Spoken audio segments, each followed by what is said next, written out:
From our studios in Los Angeles and Tampa, this is Green Tagged Theme Park in 30. I'm Philip from Gantom Lighting and Controls, and I'm joined, as always, by my delightful co-host who's sipping his very own Spanish espresso today, Scott Swenson of Scott Swenson Creative Development. On Green Tagged, of course, we look at the top news each week, and we try and pick the stories that matter most to industry professionals in theme park and theme entertainment spaces. Just as a quick reminder as well, we do have a bonus show where we get a little bit more crazy. We're already pretty crazy on this show, but we get a little bit more crazy on our bonus show, which is on Patreon or on YouTube. You can subscribe either way there. But this week, we got to start off with Six Flags because this topic was requested. Great. We'll get lots and lots of views. We'll get lots of views because we're talking about Six Flags. Yay! This topic was requested a few weeks ago, and we're getting to it late, but that's okay because I don't know, because it's our show. Because it's our show, and you know we. No, we. In all fairness, we do try to get to things in the most timely manner possible, but we want to stick to our 30-minute format. We want to make certain that this doesn't become just a mire of too much information. We want to hit what we feel are the most compelling topics. I won't even say important, but the most compelling and the most important topics for people within the industry versus people who are just interested in the industry. You know, we set up this show almost 6 years ago with the intent that this was not going to be a fan person podcast. Now, if you're a fan person and you enjoy the inside stuff, great. But we were going to focus on the industry side and the trends. So that's kind of how we select stories. And before we start, like, you know, you've heard me say it over and over again. Philip does all the heavy lifting and does all the research, and you know, I'll send him stories every now and then. But he does all the heavy stuff. We sit down and we chat and go, okay, what we talk about, what do we feel is most important? We quite often will move things around, shift things up or down our list. We always have more topics than we have time to talk about. So just in case we have nothing to say about something, then we can just move on to something else. But so that's kind of how these things happen and how things don't get handled immediately, but we do get to them and we find ways to put them together so that they kind of make sense and build an overall narrative for the show. So just in case you were wondering. And I think this first story, it has a good synergy between the next few stories. So again, by design, as Scott said, but we'll start off at Six Flags where they have a new COO. By the time you're listening to this, he should have taken over because it's taking over July 15th. So this is week he's coming in. So it's Mark Pauls. He's going to be the new COO of Six Flags. And why this is interesting to us is that Mark has a history of working with John Reilly at multiple companies. And also, as we'll talk about a little bit later, Mark has a history of working with events, seasonal events, expanding event coverage. So I think this is a trend that we've been seeing with Six Flags for quite a while, which I'm very happy about. But anyway, Mark is going to be the new COO. Him and Paul Reilly, the current CEO of Six Flags, have overlapping histories in both Palace Entertainment and SeaWorld parks. Paul served as vice president of operations at Palace Entertainment while Reilly was CEO of Palace. And of course, they both had senior roles at SeaWorld earlier in their careers. Paul's was most recently the SVP of operations at Hershend, where his responsibilities covered operations, engineering, maintenance, workforce management, and entertainment events for the regional parks. Paul's was also the GM of Kennywood, which he led from June 2020 until the promotion at Palace in 2024.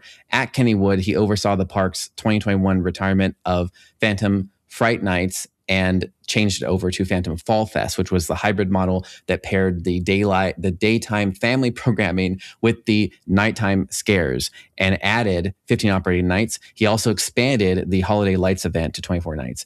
So I see this as a clear through line and a really good sign because we've talked about how much Reilly is trying to do at Six Flags, and now he has someone who he works with, and that's always better. It's always better to have a team that you can work well with and that you have clear defined roles. And this particular team member, Mark, does bring a background of events and of seasonal activations, which is exactly what Reilly has been talking about, what Six Flags needs to invest more in. But as Scott always says, it's a pendulum because this is basically just seasons of fun. But under a new name at Six Flags, which is fine. That's fine because it works. So they should do it. So, Scott, what do you think? Well, I think it makes total sense. All too often people will say, "Well, who is the most qualified person for the job?" And I think in my opinion, I used to say, "Well, let's look at their resume and see what they've done, and we'll bring in the right people." Blah blah blah blah blah. But the factor that I think a lot of people either don't take into consideration or do take into consideration, but often get angry about it, is working relationship. How easy is it to work with the person that you're bringing in? I tell my USF students all the time, your resume gets you in the door, but you have to, or gets you in the door at the interview, but you have to be the person they want to work with. That's the most important thing. There's a ton of people who have very similar resumes. There's a ton of people who have very similar skill sets, but you've got to find the right person, not just the right resume.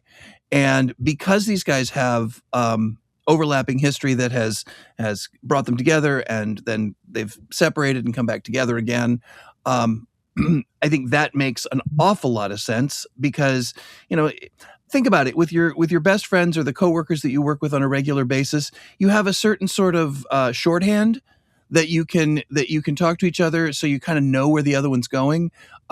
This comes in very handy in very large corporate meetings. You can set up your coworker for success. You can set up your coworker to share the point that they want to focus in on, and if it's someone that you've worked with and trust, that kind of teeing up of a good idea becomes reciprocal, and it goes back and forth, and you both end up looking really good, and you look like a very cohesive team. So over and above all of the things that Paul's brings to the table, I think that it's equally as important that he and John Reilly have a working relationship and have their own sort of language and vernacular that they can share. I think that will be efficient. I think that will lead to a lack of. I think efficiency is what's going to probably be the most important here.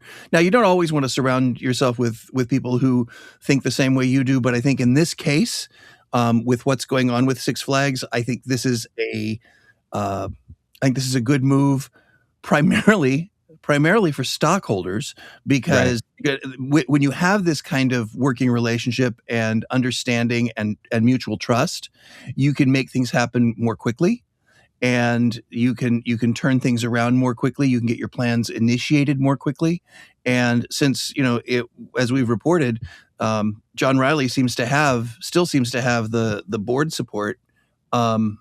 It makes sense that having the right people in place to do these things, to implement these things that he wants to continue to expand on, as Philip mentioned, festivals being a large part of that package. I think it's a good move. I think it makes total sense. And I know there are going to be people who say, "Well, just bring in your friends." Okay, but if your friends are so super qualified, and if you've got 5 super qualified people for a position, if you don't bring in your friend, you're probably making the wrong choice if they're all equally qualified. So I think the idea of bringing in someone that you have a working relationship with is great. It'll be efficient, and it's right for this time for Six Flags. Right. Exactly.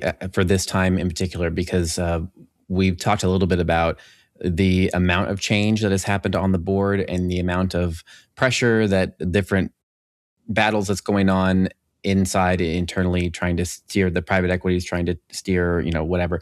But all of that means that they don't have that much time, actually. Reilly does not actually have that much time. He has the support for now because there's always a golden window when you bring in new people and they have some time where they kind of can experiment. But as the tenure gets longer, they can actually experiment less because they have that kind of like less capital, political capital to do changes.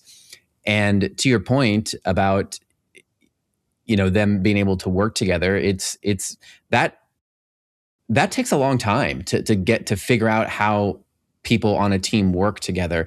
And I don't think that's the time they really have. And also, if Reilly is trying to expand seasonal stuff, I mean, sure, Scott knows this too. We don't talk about this. I think it's our stance on the show that seasonal events are great for your attraction, but that doesn't mean that they're easy to do. I mean, it is our stance you should do them, but it doesn't mean that you can take somebody who's never done a seasonal event at all and it's going to take them a few years to learn. So the bonus to this is that you have an operations director that is used to managing a robust schedule of seasonal events. That's going to help a lot. It's going to save you years of training because it's not as easy as you would think, to from an operations perspective on just what do you do with queue lines? What do you do with phasing guests in and out of the park? What do you do with teen takeovers and all this? All that sits under the operational, and it's not the same as daytime operations is what I'm trying to say. So I think to have somebody at the top level of operations who is not only comfortable but a big fan of, or based on their previous actions has been a big fan of the seasonal operations. What ends up happening is if you've got a park that has never done a seasonal event or has only done minimal seasonal events, there is a huge level of fear from an operational standpoint that you have to overcome. Exactly. Because in essence, you're doing 2 days worth of product in one day, if it's a nighttime event, for example. And this terrifies so many people from an operational standpoint. And to a certain extent, it probably should, because it's a lot of work, as Philip just said. It's hard to do. But at the same time, it's well worth the extra effort from, when you're trying to drive additional revenue. I mean, with nighttime separate ticketed events, we used to refer to Howl-O-Scream as the 13th month. We generated as much profit in 18 days as we did in a full month of regular operations, and we did it on top of a full month of regular operations. So when you look at that kind of reward, you go, yeah, it's definitely worth the extra effort. But it's very hard sometimes to convince the existing staff, from the existing and primarily operational staff, but it's not just the operational team, but trying to convince the existing staff that it is worth the extra effort sometimes is really hard. And when you've got somebody at the top of the operational pyramid who is in support of it, that's a huge help. Huge help. Right. I was going to ask you to talk a little bit about that.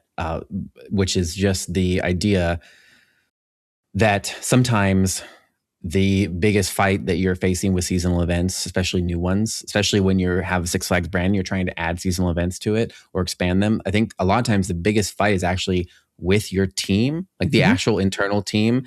It's not like with the guests, because I think that sometimes a lot of guests are thinking, why don't they just do this or this line? There's guests have a lot of frustrations and they think it should be easy.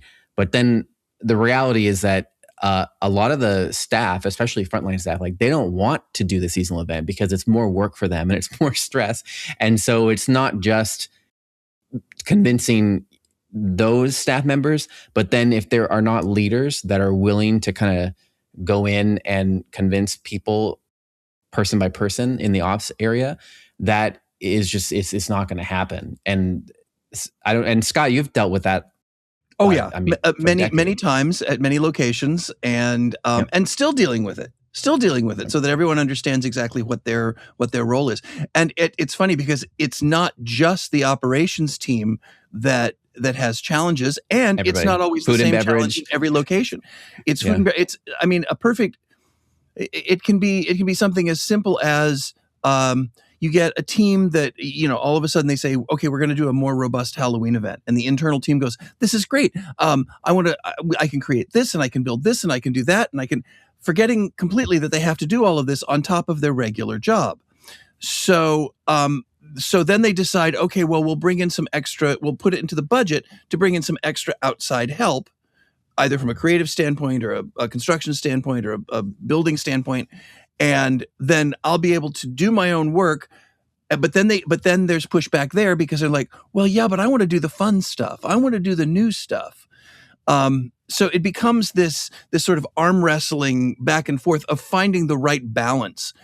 Because just because you start doing a seasonal event, and I'm specifically talking about an after hours event, but even an overlay event requires some additional work and some additional thought, some additional time that most people, if you go to most people in the industry and say, you know, because you have so much extra time on your hands in your position, we're going to do a seasonal event. That never happens because nobody has extra time on their hands right now.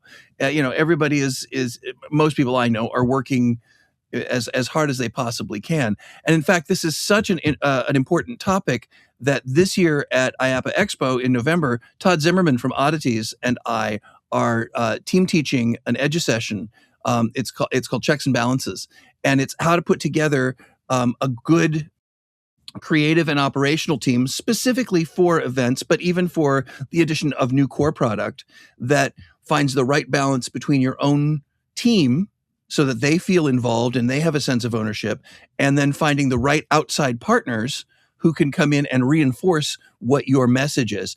And, it's interesting because Todd and I are both outside vendors right now, but I've been on the inside and recognize, it's not always the best to just hand it over to an outside vendor. And I can't believe I'm saying that as an outside vendor, but it's about finding the right balance. It's about finding the right teams to put together to really sort of be honest with yourself and assess what can we do internally, what should we do internally, and what do we need help with. But the most important thing I think to recognize is even when you bring in outside help, to do these kinds of things, as you will most likely need to, whether that is additional, even something as basic as additional labor, because you're running your minimal, you're running your maximum number of hours per person in your attraction, and then all of a sudden you extend your operating hours by 3 hours a day for 20 days, or 5 hours a day, or 10 hours a day, depending on how robust the event is. So you're going to have to bring in some outside, some outside labor sources.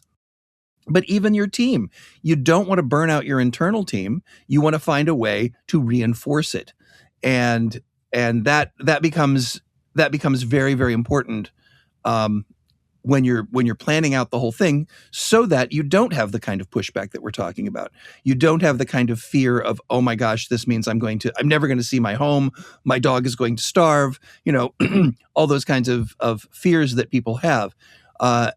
And then the other fear is I'm going to lose control because I'm going to have to outsource everything. That's not true either. Right. Internal leaders always have the ability to veto. They always have the ability to control. It's just about finding that right balance, and it's going to be different for everybody. I would love to say that, yes, when you're starting a new event, it should be 32.5% external and 68, whatever the rest of it is, internal. There is no magic number like that. It's about finding what your assets are internally, your human assets are, your physical assets. How can you utilize those? And finding a way to make it as painless as possible, but still recognizing you've got to, if you want that extra revenue, that extra attention, the extra attendance, then you got to put some work into it, but do it smart. Do it in a way that utilizes what you have, and look outside your own organization and see what you can bring in to either reinforce what you already have or to fill the holes that you don't have. Well, let's move on. Our second story, because it's directly related. That's a very important topic to me, so I just kind of dove in. Yes. Well, we've resurfaced now for the next story. I don't know, that was a weird transition, but our next story is something I think we've talked about as an opportunity, but it is interesting the way they're doing it. So anyway, Universal Orlando announced that they're going to do an after-hours hard ticket event at Epic Universe in October. It will be called Universal Nights, and it's only running on 2 Saturdays, October 3rd and October 17th. Tickets will go on sale next month. They are $180 roughly. So, $179.99, but $180. And it's going to give you access to all attractions and experiences across the 5 worlds from 9 p.m. to midnight, although the guests can arrive as early as 7 p.m. so they can watch the new evening show. The ticket includes character appearances, unlimited specialty snacks like berry-flavored Celestial popcorn and crispy kimchi bao at Celestial Park, and a Coca-Cola freestyle cup. This is interesting. I think it is similar in design a little bit to what Universal does with Universal Premium, the premium Scream night at Halloween Horror Nights, where you get unlimited food and beverage, whatever. Also, same kind of thing we see sometimes with the Disney After Dark, where you have unlimited, cheap free snacks and you can just eat and wander around. This is also similar to sort of what they did for the IAPA events and some of the private sellout events, where you have food stations and people can just wander around and it's limited capacity. I do not think this is going to succeed. I think this is probably them, as Scott just explained.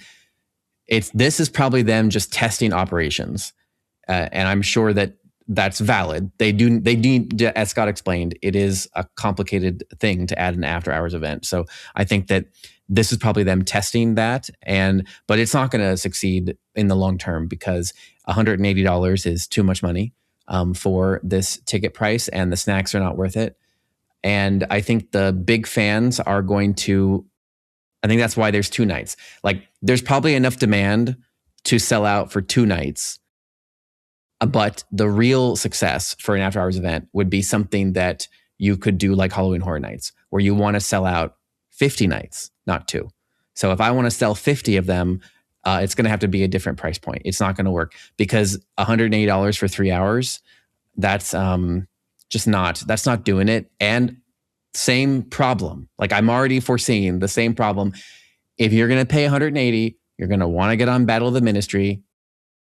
If no matter what your limited capacity is, if you have 3 hours and everybody at that event is in the same line, it's not going to be good. Like, unless they sell like 100 tickets, right? And then, but I mean, otherwise, everybody at this event is going to go the same ride. And that is the problem with the park writ large, and it's going to be compounded by this event. So anyway, that's my thoughts. Pretty negative. But Scott, what do you think? Well, so I'm gonna guess, because you're right. You mentioned IAPA Celebrates, and what's really interesting is IAPA Celebrates is back at Epic Universe again this year. Yeah. They did it last year, and they're going to do it again this year.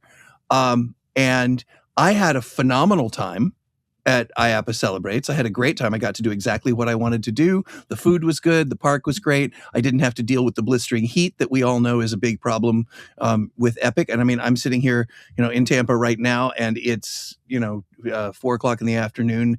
It's the temperature is 95 degrees. The heat index is 101. I mean, it's unpleasant to be outdoors.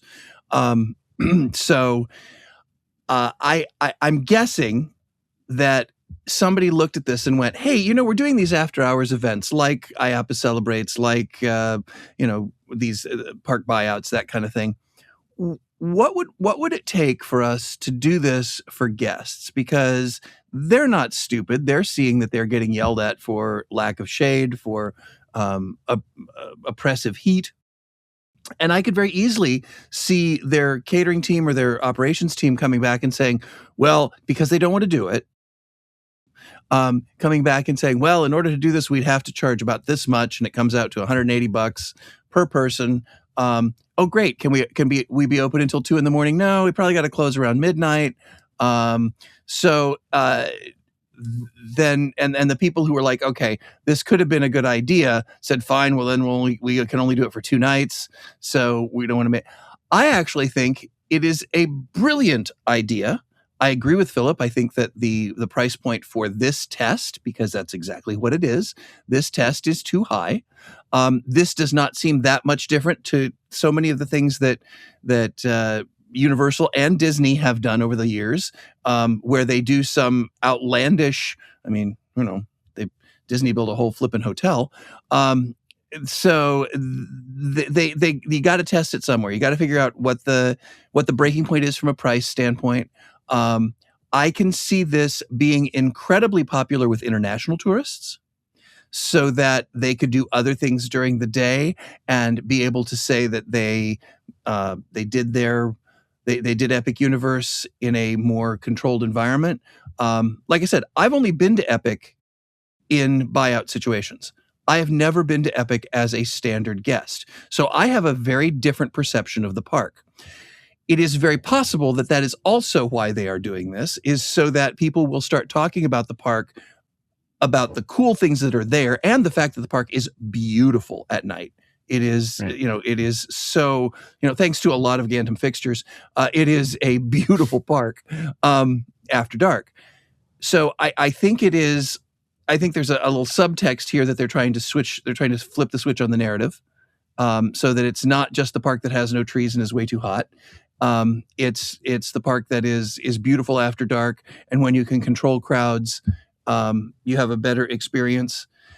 I am fascinated by how this test is turning out. Yes, the price point is too high. I do not see that as sustainable. But I think the concept, because they know how to do it. When it comes to after hours events, actually Universal is superior to Disney in so many ways. Because I've been at both. And their culinary is stronger. Their organizational ability to move people around is better. So if they've got the team in place already, this is when I talk about assets. If one of your assets is, we've got a great events team that knows exactly how to do this after dark, that's an asset that's being underutilized if you're not having events, sellout events every weekend through the year. Why not open it up to guests? Now, again, it's that stickler price point of 180. That's rough for 3 hours. Yeah, that's right. 5 if you count the 7 o'clock entrance. Right.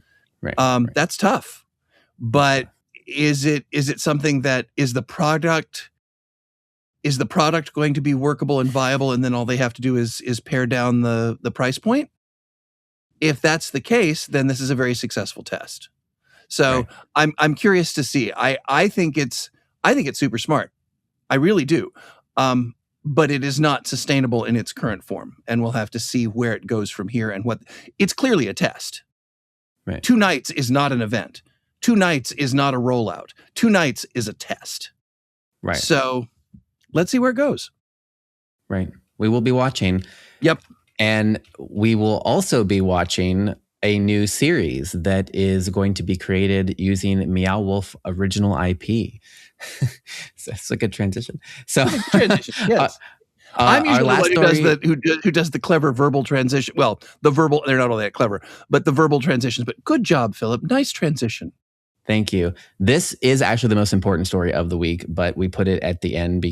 I don't know why, but for reasons. But because Six Flags is sexier to our audience. But this, in my opinion, this is the news of the week. And it is basically that Meow Wolf is partnering with a film studio, Titmouse, that there's kind of a lot here, but basically it's a multi-year creative partnership with the studio. It covers the co-development of an original animated series based on Meow Wolf's story universe and animation for Meow Wolf's upcoming Los Angeles exhibit. So 2 things here, which kind of get a little confusing. So those of us in the industry should know that Meow Wolf is expanding into Los Angeles. It's going to be an enormous exhibition they have here planned for Los Angeles. So this partnership covers 2 aspects of it. First, it covers the creation of artwork and a lot of the help creating original characters and IPs and stories that are going to be featured in this exhibition. But it also covers the development of an animated series that will then be broadcast out. And it covers expansion in going and renovating other venues. So it's not like, again, it wasn't explicitly stated in the press release about their strategy. Like they didn't talk about how this is a bigger strategy point, but we did because we talked about previously with their new CEO and their new CEO having a background in this idea of extending content. And he said at that time when he was hired as the CEO of this, that he thought that that film, TV, and games would be built outward from the physical experiences. And then we're like 3 months later, and this is what's going on. So there's going to be a series, but like I said, they're going to bring in directors. And it's interesting when they did a story with the LA Times, and what they told the Times is that the approach that they're doing here echoes the early days of Warner Bros. Animation, when directors like Chuck Jones and Tex Avery each put a distinct stamp on the same Looney Tunes characters. Because the idea here is they're going to have character-driven protagonists that are going to then get inspiration from different directors to happen throughout the world there and then lead into the animation. So this is the most important story, I think, because it's an inverted Disney, maybe, or it's a small... This is what we've been talking about. We've been talking about this for quite some time already. We've been talking about, maybe it's time to stop having the live experience be based on the film or television experience, but flip the script. And quite honestly, knowing Meow Wolf's respect for artists and embracing the artist's view and vision, it makes total sense. It makes total sense. And it kind of, as you say, Philip, it is sort of flipping the Disney model on its ear. But that's because the Disney model isn't working anymore. There's people aren't going to the movies as much, and they aren't as hooked into the video content. But by making it this seems almost like a bit more seamless integration between the live experience and the animated experience. Right. And I think, first of all, I'm thrilled that it's Meow Wolf, because I think their history and their way of doing things will embrace this the most. And secondly, I think that if they can test this with the Los Angeles, with the LA installation, and then expand it to the others, I think this has such incredible potential from a branding standpoint, from an entertainment standpoint, from a merchandise standpoint. Right. This could be huge. Actually, it's so huge that it's made us go over our regular 30 minutes by about 2. So we're gonna have to move on.